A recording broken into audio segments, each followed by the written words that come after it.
क्या है? यह प्राकृतिक संपदा है बेटा, यानी प्राकृतिक संसाधन से बनी है ये पृथ्वी में, यानी नेचर ने दिया है हमें। ठीक है, जैसे नेचर ने ही हमें हवा दिया, पानी दिया, पहाड़, झरने। हाँ, तो इसी तरीके से जो मृदा है यानी मिट्टी, वो भी इसी के द्वारा बनी है, यानी प्रकृति ने दिया है। जब पृथ्वी बनी तो ये चट्टाने जो हैं, जो पहाड़ों के नीचे चट्टाने, बड़े बड़े सैल यानी शिलाओं के चकनाचूर होने के कारण से वह एकदम रेत के रूप में बदल जाते हैं। और जब बारिश होती है तो वही चकनाचूर जो दानेदार जो होते हैं वो पानी में बहकर आगे बढ़ते हुए नदी के सहारे वो दूर दूर तक पहुंच जाते हैं। ठीक है, और फिर वह उसमें परिवर्तन आता है, रूप में अंतर आता है, और वही रेत फिर मिट्टी बदल जाते हैं। हाँ बेटा, तो ये तो हुआ आपके बारे में, आपको थोड़ा समझाया। तो पृथ्वी पर मृदा बहुत ही अति आवश्यक चीज है कि नहीं? क्यों? इसी में पेड़ पौधे हैं, इसी पे तुम खेलते हो, उछलते हो, भागते हो। यही मिट्टी, इसमें पेड़ पौधे जो लगे हैं उनसे उनको क्या मिलता है? पोषक तत्व मिलता है। जो हम फलों में खाते हैं तो उसमें पोषक तत्व कहाँ से आते हैं? मिट्टी से ही आते हैं। और यह मिट्टी में जो मौजूद जो पोषक तत्व होते हैं वहीं से जड़ों के द्वारा, हाँ, पेड़ पौधों के पत्तियों तक, शाखाओं तक, फलों के अंदर ये पहुंच जाते हैं। तो यह क्या है? पोषक तत्व। तो यह मिट्टी पौधों की जड़ों को दृढ़ता देती है। दृढ़ता देती है मतलब उनकी जड़ें जितनी दूर दूर फैलती है तो वो जकड़न महसूस करती है, वो मिट्टी को पकड़ के रखती है। अब जैसे देखो इन दिनों बाढ़ है, तो बाढ़ में जो नदी के किनारे जो पेड़ पौधे होते हैं वो उनकी जड़ें टाइट से अच्छी जकड़ के पकड़ी होती है। तो बांध यानी बाढ़ का पानी उनकी जड़ों से मिट्टी को नहीं छुड़ा पाती। नहीं तो क्या होगा? बांध जो है या पानी जो है वह मिट्टी को काटती हुई पानी में मिला लेगी, और हमारी भूमि का जो क्षेत्र है, उपजाऊ क्षेत्र, वो लगातार छोटी होती चली जाएगी। किसान बेचारा उसी में खेती करता है तो उसकी जो खेत यानी प्लॉट है वह छोटी होती चली जाएगी, वो बेचारा निरंतर गरीब होता जाएगा। तो पौधे की एक बहुत बड़ी इम्पोर्टेंट ये भी है इम्पोर्टेंस, क्या है कि यह जड़ें मिट्टी को जकड़ के पकड़ी रहती है दृढ़ता के साथ। ठीक है, चाहे जितनी भी बारिश हो जाए या बाढ़ आती है तभी बेचारे मिट्टी जो है वो बह जाते हैं, लेकिन यह इसीलिए घास लगाया जाता है। आपने देखा होगा माली वगैरह जो है वो घास वगैरह लगाते हैं, क्योंकि मिट्टी बह न जाए एक जगह से दूसरे, उसका ये ना हो, इरोजन ना हो, एक जगह से दूसरी जगह उड़कर ना जाए। तो पौधों को पोषक तत्व तथा जल की पूर्ति कौन करता है? कहाँ से होता है पौधों को, या पौधों की वृद्धि कौन करता है? मिट्टी से ही होता है, क्योंकि वो मिट्टी से कनेक्टेड होती है, जुड़ी होती है। ठीक है, यह मिट्टी अनेक जीवों के आवास भी प्रदान करती है। यानी मिट्टी के नीचे देखोगे कि उसके नीचे से केंचुए निकल के बाहर आ जाते हैं। केंचुए, सांप और बहुत सारे ऐसे जीव जंतु हैं जो मिट्टी में ही उनका अपना निवास स्थान होता है। वो बिल बनाकर चूहे भी अंदर होते हैं। बहुत सारे ऐसे जीव हैं, सूक्ष्म से सूक्ष्म जीव भी उसी के मिट्टी के अंदर ही अपना आवास मतलब निवास स्थान बनाए होते हैं। ठीक है, उनका घर होता है। तो बेटा कृषि, और फिर हमारे को इसी मिट्टी से ही कृषि, जो किसान खेती करते हैं तो मिट्टी को खोदते हैं, उर्वरक डालते हैं, खाद पटाते हैं, बीज बोते हैं, और फिर जब फसल तैयार होता है यानी अन्न हमें यहीं से प्राप्त होता है। कपड़े भी हमारे को यहीं से मिलते हैं। जैसे नहीं, कपास जो है उपजाया जाता है, और फिर उस कपास से फिर आपको पता है रुई बनाए जाते हैं, और फिर रुई से फिर कपड़े रुई से वो धागे बनाए जाते हैं, फिर कपड़े बनते हैं, बुने जाते हैं फैक्ट्रियों में, इन तरह से। तो यह इस प्रकार से यह मिट्टी हमारे लिए बहुत उपयोगी चीज है ना। फसलें भी हम यहीं तैयार करते हैं, जो तरह तरह के भिन्न भिन्न दाल, चावल, गेहूं, बाजरा, मक्का, और फिर भिन्न भिन्न प्रकार की जो खेती चीजें, ये सब किसान यहीं उपजाता है।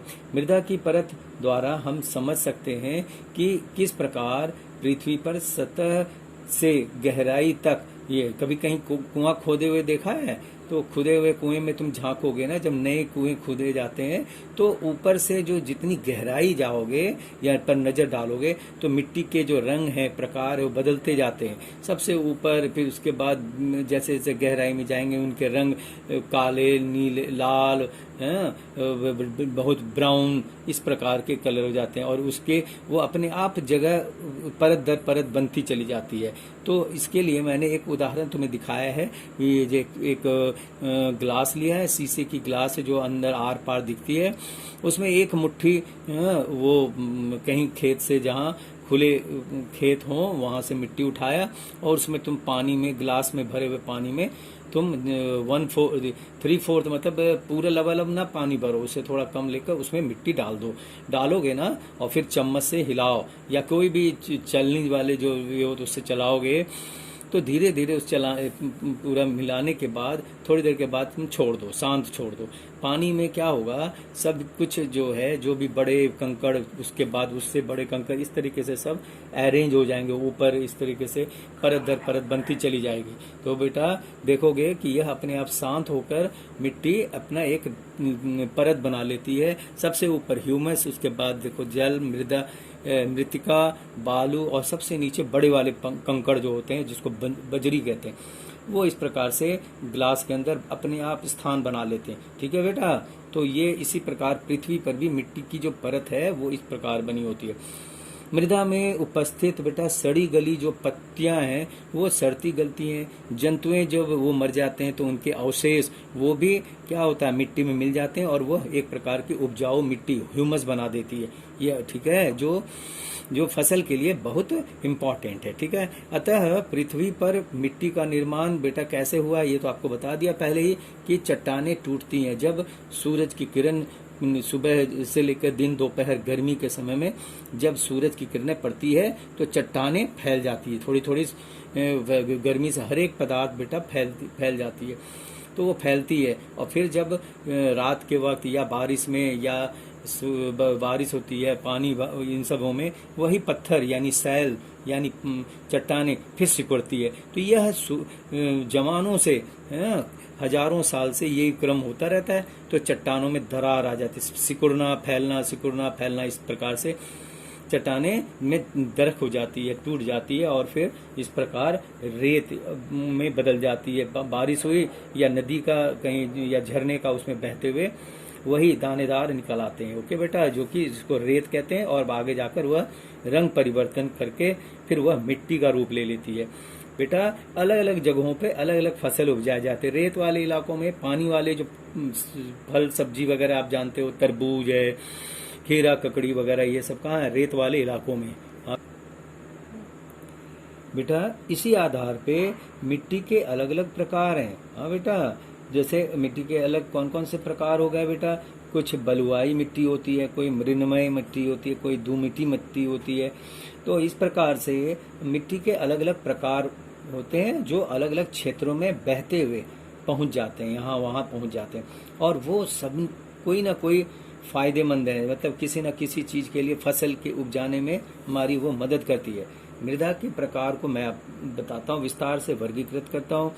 मृदा को उसमें पाए जाने वाले जो अलग अलग साइज के कण होते हैं बेटा, उनके कणों के आधार पे, उनके कणों के अनुपात के आधार पे वर्गीकृत किया गया है। अगर मृदा में बड़े बड़े कणों का अनुपात अधिक होता है तो उसे हम बलुई मृदा या मिट्टी कहते हैं। ठीक है, यदि सूक्ष्म कणों का अनुपात अधिक होता है यानी सूक्ष्म कण ढेर है, उस जगह केवल सूक्ष्म कणों का अनुपात अधिक है तो मृण्मय मृदा कहते हैं। और अगर ये दोनों ही छोटे और बड़े कण एक ही समान मात्रा में हर जगह उपलब्ध हैं तो इस प्रकार की मिट्टी को दुमिट्टी मृदा कहते हैं। ठीक है बेटा, तो 3 प्रकार के हो गए मृदा, आपको याद रखना है इनको। पौधों को उगाने के लिए सबसे अच्छी दुमिट्टी मिट्टी होती है। ठीक है, इसमें अच्छी फसल होती है। इस प्रकार की मिट्टी में जल धारण की क्षमता यानी पानी को स्थिर करके रखने की क्षमता अधिक और काफी समय तक होती है, उचित मात्रा में होती है।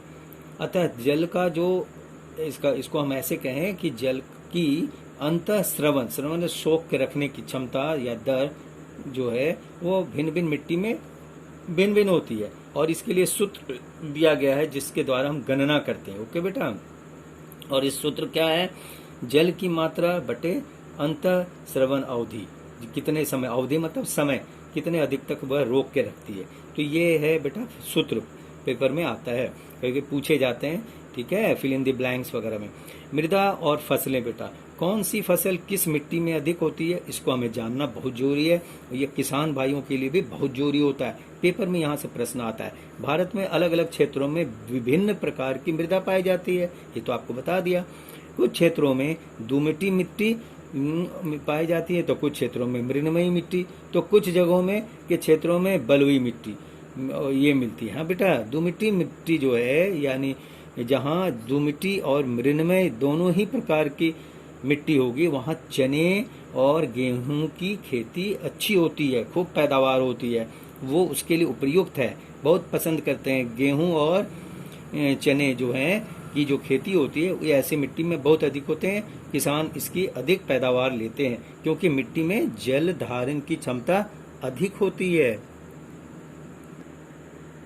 ऐसे ही धान के लिए, धान मतलब चावल, ठीक है, तो धान के लिए जैव पदार्थ, जैव पदार्थ मतलब जैसे बेटा गोबर फैलाते हैं ना किसान, सूखे गोबर यानी देसी खाद कहते हैं, फिर उसके बाद में वो उर्वरक भी डालते हैं किसान। तो धान के लिए जैव पदार्थ यानी जैव यानी जीव से मिला हुआ अवशिष्ट पदार्थ यानी उनके गोबर, तो जैव पदार्थ और अधिक जल धारण की जो क्षमता वाली जो मृदा, वह सबसे उपयुक्त होती है। किसके लिए? धान के लिए, ठीक है बेटा। तो और फिर उसी तरह दाल वर्ग में आ जाओ, मसूर और अन्य दालों के लिए दोमटी मिट्टी जो है वह आवश्यक होती है, जिनमें जो जल की जो ये है निष्कासन की बड़ा आसानी से हो जाता है, बाहर निकल जाते हैं, यानी ठीक है। दालों के लिए दोमटी मिट्टी जो है आवश्यक है और उसमें जल के जो निष्कासन की जो ये है वो बड़ा आसानी से हो जाती है। कपास में जिससे कपड़े वगैरह बनाए जाते हैं, तो कपास की खेती होती है बेटा, जैसे गुजरात, सूरत, इन सब इलाकों में, क्षेत्रों में, तो कपास के लिए दोमट अथवा बलुई दोमट, ठीक है, मृदा अधिक उत्तम माना गया है, बहुत अच्छी क्वालिटी का माना गया है ऐसी मिट्टी, ठीक है। और अधिक मात्रा में यह फसल यानी कपास की फसल अधिक उपजती है। गेहूं महीन मृणमयी मृदा में उपजाई जाती है, जो किसान खूब गेहूं की फसल वहां लेते हैं। हाँ बेटा, इस प्रकार से जो है आपको याद करना है, पढ़ना है। ओके, इसमें पेपर में अंतर पूछा जाता है, मृणमयी मिट्टी और ये बलुई मिट्टी, ठीक, तो उनमें अंतर पूछा जाता है बेटा।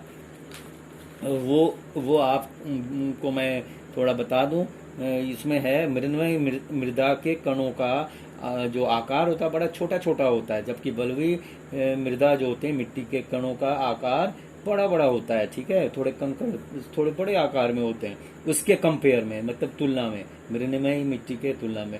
मृणमयी मिट्टी के कण परस्पर आपस में जुड़े होते हैं, सट के रहते हैं करीब करीब, लेकिन यहाँ बलुई मृदा के कण जो हैं थोड़े दूर दूर पे होते हैं। इसीलिए बलुई यानी बालू वगैरह, रेत वगैरह पे तुम पानी डालते हो तो सीधे वो तल में पहुंच जाते हैं, नीचे बह जाते हैं, क्योंकि उनके बीच में गैप होता है, खाली स्थान होता है, मिट्टी में पानी सीधे नीचे की ओर चले जाते हैं, ठीक है। मृणमयी मृदा के कणों के बीच खाली स्थान जो होता है वह कम होता है, जबकि इसमें खुला स्थान अधिक होता है। मृणमयी मिट्टी भारी होती है, जबकि बलुई मिट्टी जो है हल्की होती है, रेत हल्की होती है। ओके बेटा, इसलिए हवा तेज चलने पर रेत उड़ने लगते हैं। और ये जो है इन सब चीजों को आपको अंतर में पेपर के लिए तैयार होना है। आपके बुक में सब कुछ है, सारा कुछ लिखा है, अब आप उसमें से बुक में से देखेंगे, ठीक है बेटा। तो इस प्रकार से किसी भी जगह जाओ तो वहाँ आप मिट्टी के अलग अलग प्रकार देख सकते हो। पूरे भारत में अलग अलग जगहों पे अलग अलग प्रकार की मिट्टी है। विभिन्न प्रकार की मृदा में जल की जो अंतः स्रवण होती है उनकी दर अलग अलग होती है, सबकी अपनी अलग अलग दर है बेटा। मृदा अपने में जल को रोके रखती है, जिसे मृदा नमी या उसे हम आर्द्रता भी कहते हैं, ह्यूमिडिटी। मृदा की जो जल धारण क्षमता है, जल के को रोकने की जो क्षमता है, वो विभिन्न फसलों के लिए अलग अलग आवश्यक होती है। ओके बेटा, तो इस प्रकार से ये चैप्टर कंप्लीट हुआ। चिकनी मिट्टी का उपयोग भी बेटा होता है, जानते हो कहाँ? बर्तनों को, मूर्तियों को, खिलौने को बनाने के लिए होता है, तो चिकनी मिट्टी का भी इस्तेमाल होता है। ये इन्हीं में से ही है। ठीक है, ओके बेटा, तो ये चैप्टर हुआ कंप्लीट। अब आप अपने फेयर कॉपी में काम करेंगे, और ये जो मैं भेजूंगा अभी आपको, तो वो भी आप पढ़ना ध्यान से, चित्र भी बनाओगे अपनी कॉपी में, फेयर कॉपी में।